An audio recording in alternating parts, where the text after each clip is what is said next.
এটা জানো তো আমার প্রত্যেক দিনের সকালবেলা রুটিন। প্রত্যেক দিন আমি সকালবেলা খালি পেটে কিছু না কিছু খেয়ে থাকি। তো আজকে টমেটোর জুসটা নিয়েছিলাম, সেটা তোমাদের সাথে শেয়ার করলাম। তারপরে সকালবেলা রান্নাবান্না সমস্ত কিছু তাড়াতাড়ি করে সারতে হয়েছে, কারণ ওর বাবা না ডিউটি যাবে। আমাদের তো রবিবার বলে কোনো ছুটি নেই, ওর রবিবার বলে কোনো ছুটি থাকে না, রবিবারেও ডিউটি থাকে। তো প্রথমবারে দেখো সাদা ভাত দিয়ে তারপরে স্যালাড দিয়ে দিয়েছি, তারপরে শাক ভাজা রসুন ফোড়ন দিয়ে না শাক ভাজা করেছিলাম। আর এটা না উচ্ছে আর কুমড়ো দিয়ে বটি করেছিলাম। আমরা উচ্ছে কুমড়োর বটি বলি, সর্ষে শুকনো লঙ্কা ফোড়ন দিয়ে করি। এটা কিন্তু খেতে দুর্দান্ত লাগে। তারপরে করেছিলাম মাছের ডিমের বড়া, সেটাও দিয়ে দিলাম। আর এটা হলো সর্ষে আর পোস্ত দিয়ে পটলের ঝাল। এটাও কিন্তু খেতে কিন্তু নিরামিষ একটা আইটেম, কিন্তু খেতে খুব ভালো লাগে।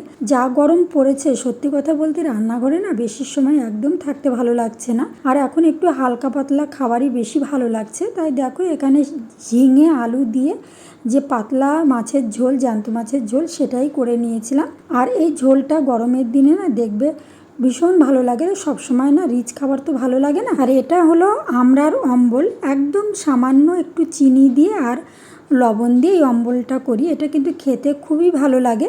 তারপর ওর বাবা ডিউটি যাওয়ার পরে সমস্ত কাজ সেরে নিয়েছিলাম, গ্যাস মোছা। তারপরে আরও দেখবে সকাল থেকে মেয়ে ছেলেদের সংসারে কিন্তু প্রচুর কাজ থাকে, সেগুলো কিন্তু কোনো মতেই হিসাব করে তুমি বোঝাতে পারবে না যে কি কাজ থাকে।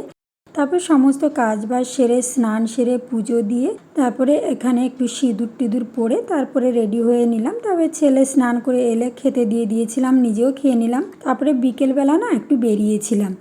অনেক দিন পরে জানো তো ফুচকা খেলাম। ফুচকা খুব একটা খাই না আমি, কিন্তু দেখবে মাঝে মধ্যে ঝাল ঝাল ফুচকা খেতে খুবই ভালো লাগে। তারপরে এখানে বসে ওয়েট করছি, একটু পার্লারে এসেছিলাম। পার্লারে এসেছি আইব্রো করব। অনেক দিন আইব্রো করা হয়নি। আর আইব্রো আমার ভীষণ পাতলা জানো তো, আমি অনেক দিন পর পরই আইব্রোটা করি। আমাদের বাড়ির কাছাকাছি এই পূজা পার্লারটি রয়েছে, এই পূজা পার্লারের কাছেই আমি সমস্ত কিছু টুকিটাকি করে থাকি। তারপরে না বাড়িতে চলে এসেছি। বাড়ি এসে রাতে সব খাবারের জন্য বসে আছে, খাবারের ব্যবস্থাগুলো করছিলাম। তো কেমন লাগলো ভিডিওটি তোমরা কিন্তু অবশ্যই কমেন্ট করে জানিও। ভালো লাগলে একটু ফলো